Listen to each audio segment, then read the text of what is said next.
A seleção brasileira finalmente conquistou sua primeira vitória nesta Copa do Mundo, ao derrotar a seleção do Haiti.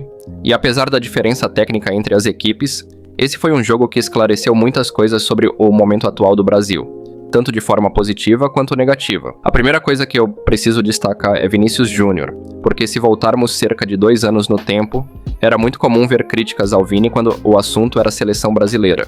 E para ser justo, muitas delas tinham fundamento. Afinal, enquanto no Real Madrid ele já era um dos principais jogadores do planeta, vestindo a camisa da seleção ele simplesmente não conseguia reproduzir o mesmo futebol. Era como se existissem 2 Vinícius diferentes. O Vinícius decisivo da Champions League, que resolvia jogos gigantescos pelo Real Madrid, e o Vinícius da seleção, que muitas vezes passava despercebido durante os 90 minutos. Mas essa realidade parece ter mudado. Nesta Copa do Mundo, Vinícius Júnior vem assumindo um protagonismo que o torcedor brasileiro esperava há muito tempo.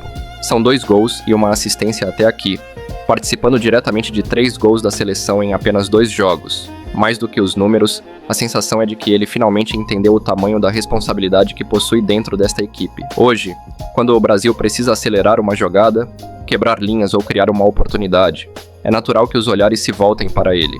E isso é uma excelente notícia para uma seleção que, durante muitos anos, sofreu pela ausência de um protagonista ofensivo. Mas é claro que o Vinícius não foi o único destaque da partida. Também precisamos falar sobre Matheus Cunha.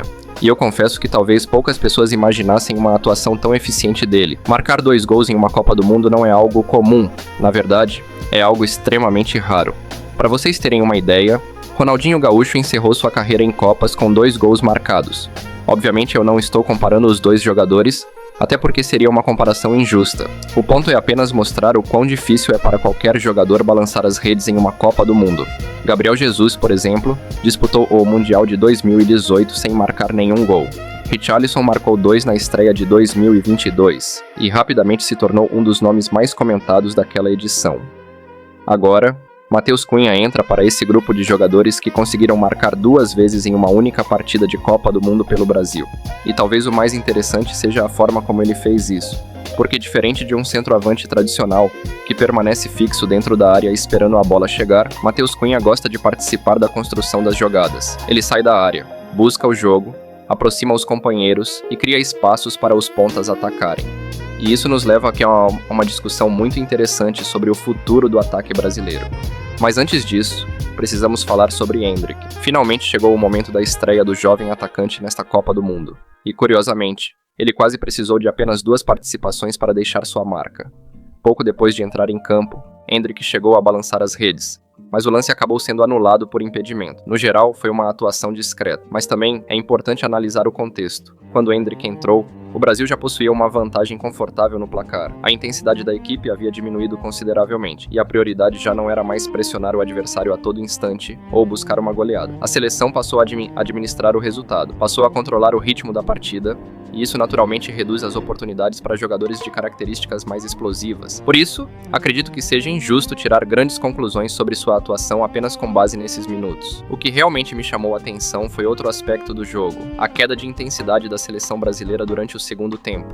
No primeiro tempo, vimos uma equipe agressiva, pressionando alto, recuperando bolas rapidamente e criando oportunidades com frequência. Já na segunda etapa, a sensação foi completamente diferente. O Brasil reduziu o ritmo, as trocas de passe ficaram mais lentas, a pressão diminuiu, e até mesmo os jogadores que vieram do banco não conseguiram aumentar novamente a intensidade da equipe. Na minha opinião, se o Brasil tivesse mantido durante os 90 minutos a mesma postura apresentada no primeiro tempo, o placar poderia ter sido muito mais elástico. E talvez esse seja um dos pontos que Carlo Ancelotti precisará corrigir ao longo da competição. Mas voltando à disputa pela posição de centroavante, acho que este jogo trouxe respostas importantes. Hoje o Brasil possui 3 atacantes com características completamente diferentes. Matheus Cunha é um atacante mais móvel. Ele gosta de sair da área, participar da construção e abrir espaços para os companheiros. Igor Thiago é praticamente o oposto. Ele é um centroavante de presença física, que vive dentro da área. Sua principal função é disputar bolas, prender os zagueiros e finalizar as jogadas. Talvez por isso Ancelotti tenha optado por utilizá-lo contra Marrocos.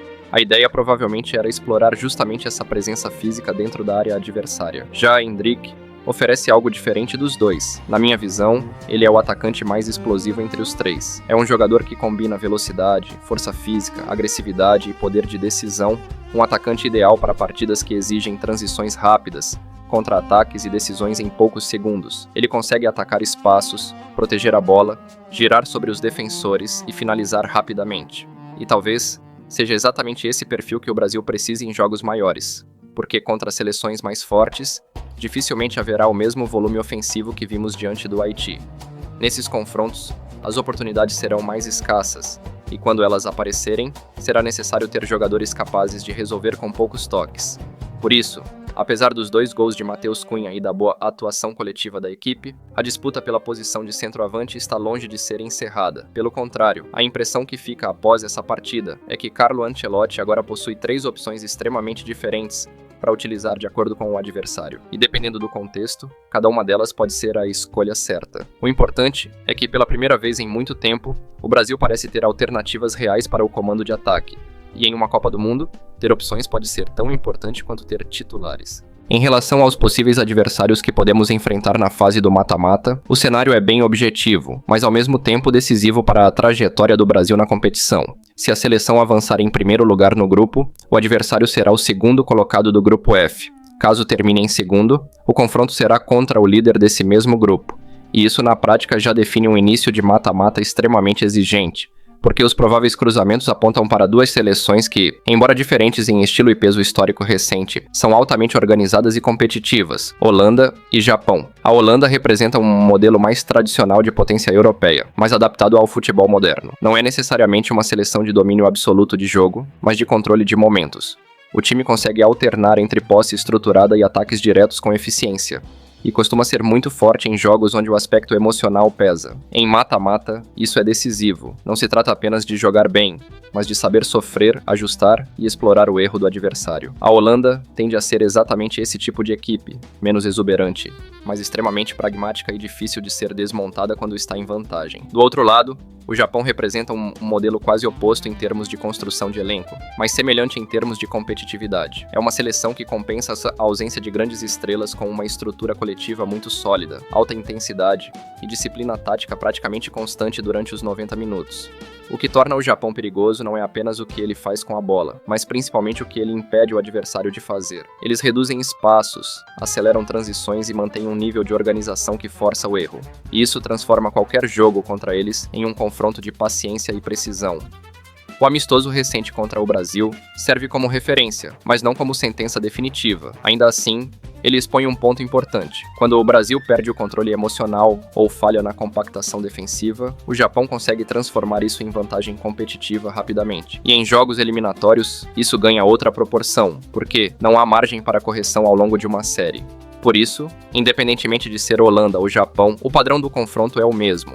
O Brasil entra em um tipo de jogo que exige maturidade competitiva desde o primeiro minuto. Não é uma fase para a construção gradual de confiança. É uma fase de execução imediata. O erro não acumula, ele elimina. Nesse contexto, o ponto central não é apenas quem o Brasil pode enfrentar, mas como o Brasil vai conseguir sustentar o nível de concentração e tomada de decisão sob pressão máxima. Em jogos assim, a diferença raramente está na qualidade técnica isolada, mas na consistência sem bola, na gestão dos momentos de instabilidade e na eficiência nas poucas chances criadas.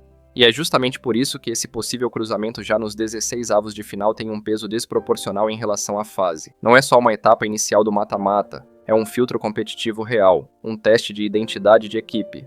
O Brasil tem elenco suficiente para competir em alto nível contra qualquer um dos 2 cenários.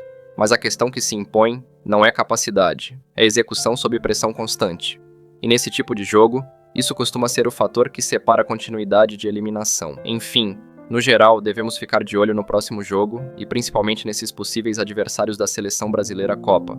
Mas por enquanto é isso. Muito obrigado por ter acompanhado até aqui. Se possível, curta o vídeo e se inscreva para que esse canal continue crescendo. Até mais!